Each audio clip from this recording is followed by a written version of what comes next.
So that music bringing us into this first Sunday of the new year, and I wonder, how has 2020 been for you all so far? Thumbs up. Yeah, I got some hand waves. I know for some of us, we open up a brand new calendar to January 2020, and we see all these blank pages in front, and it looks so relaxing. And some of you open up planners to blank pages, and you think, ooh, the possibility of all the things I could do to fill it up with. And some of you buy your brand new notebooks and journals, and you think, yes, I'm going to fill this with ideas, maybe sermon ideas, and other things. We have enjoyed the most beautiful, bright blue skies. We have had this perfect Southern California temperature. I mean, we have the doors open. It's a little cold in here, but not like it was a few weeks ago.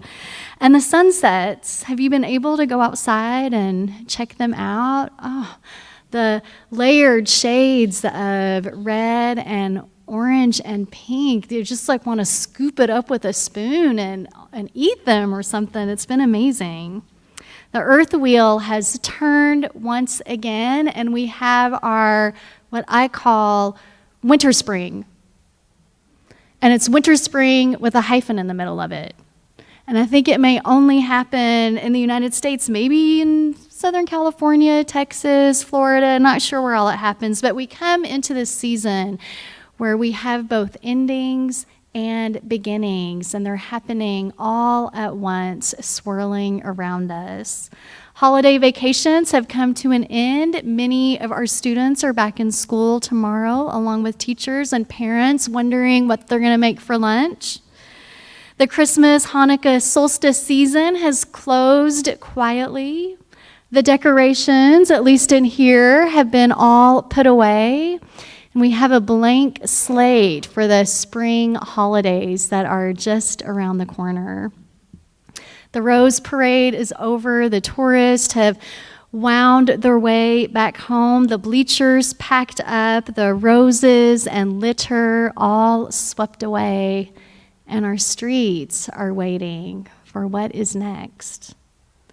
We're in the midst of this few precious weeks where the hustle and bustle of every day, at least for some of us, it's a little dampened.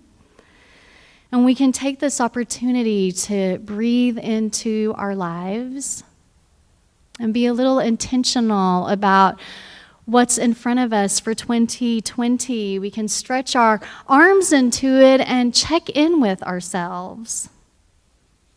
Is my life where I want it to be in January 2020? Can I hear that song in my heart? What helps you be able to hear that song more clearly?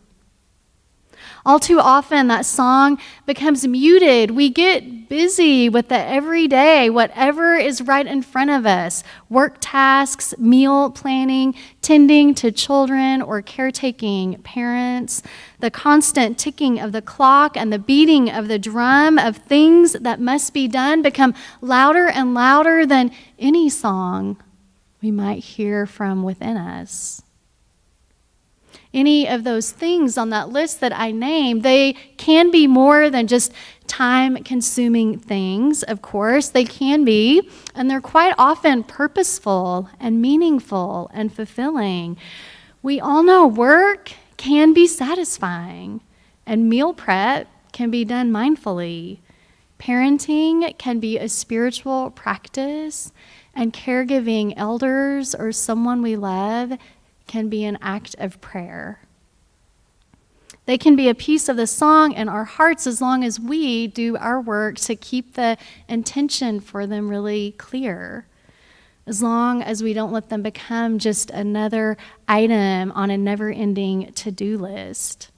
So one ongoing task in my life that I try so hard to blend in with the song in my heart, it is this tending to my garden at home. You heard me talk about my garden before.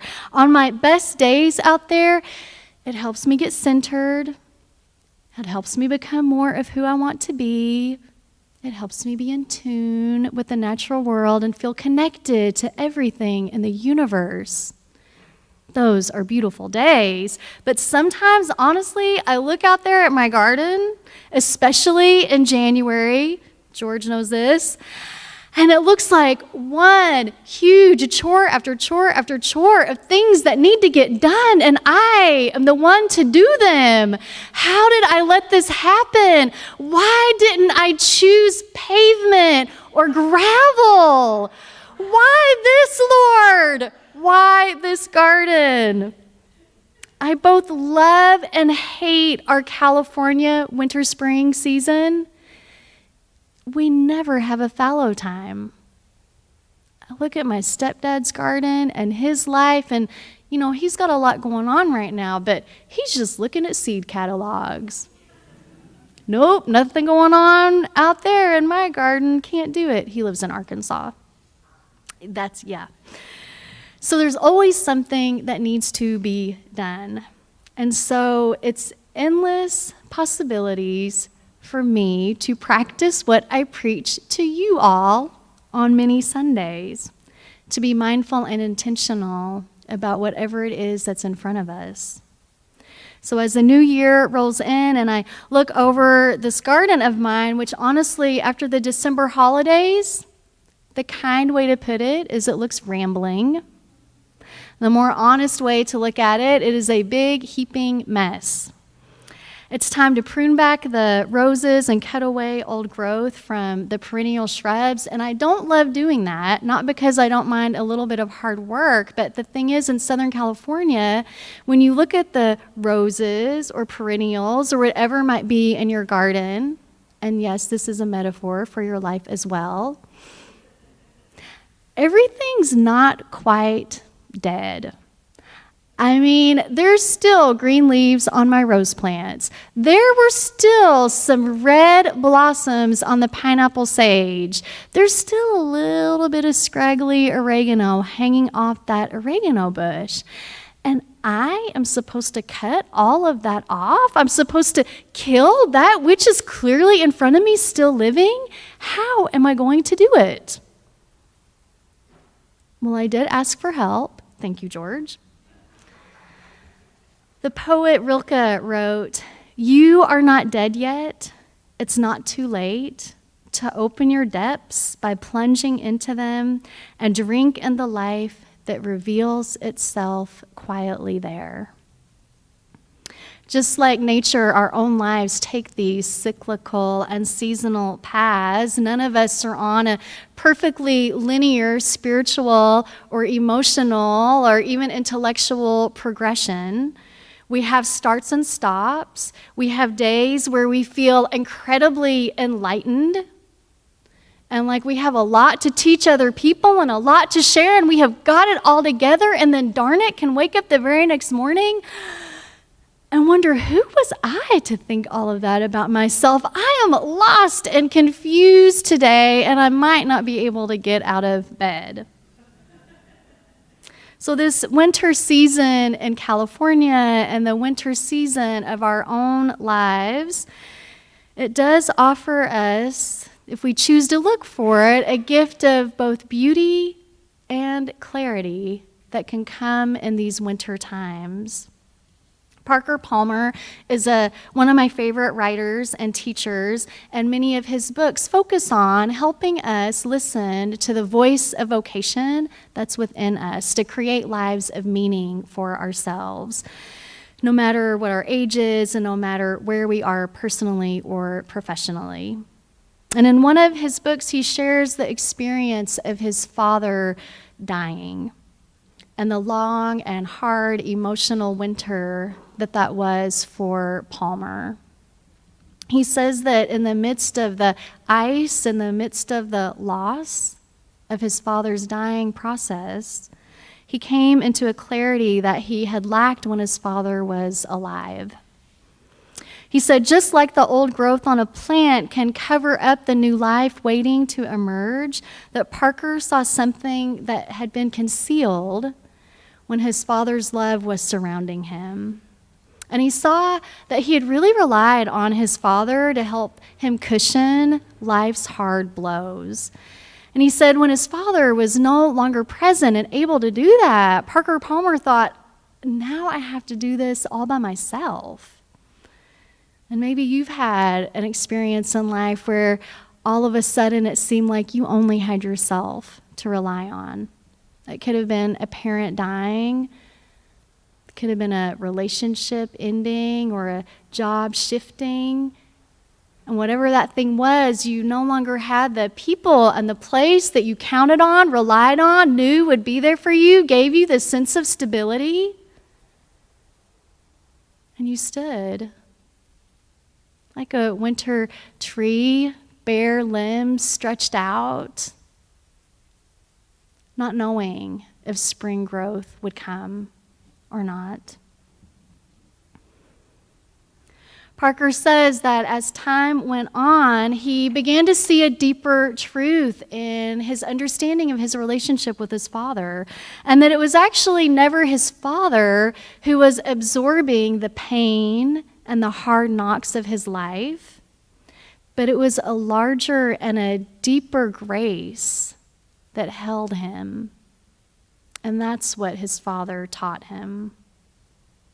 While his father was alive, Parker confused the teaching with the teacher. And he says that his teacher is gone, but the grace is still there for him in his life. And his clarity about that grace allowed the teaching to then take a deeper root. Out in my own garden, I surveyed the landscape. I remember that bulbs did blossom last February.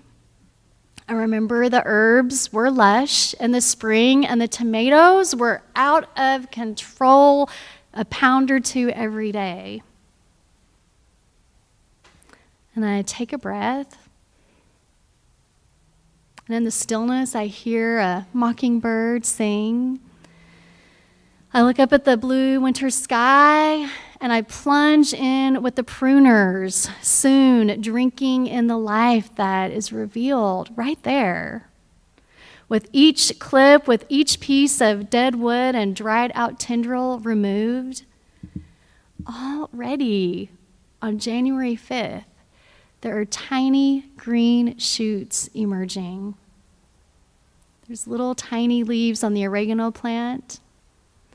There's green stalks coming up out of the ground that will be freesias and crocosmias and ranunculus. I have a mini little tiny tomato plants. If you want to come and take one, you will save me this summer if you take them now. Please, I am begging you. The winters of our lives can clear the landscape and give us a chance to see ourselves and each other more clearly, to see the ground of our being, to understand what it is that roots us. May this winter and this winter that you may be experiencing in your heart, may it give you courage and strength to clip away whatever it is that's not working for you, so that you can live deeply and passionately and intensively into your life as you listen to the song in your heart. And as you listen for your own unique song in your heart, we're going to sing one together, the words in your order of service. And please rise as body and spirit allow.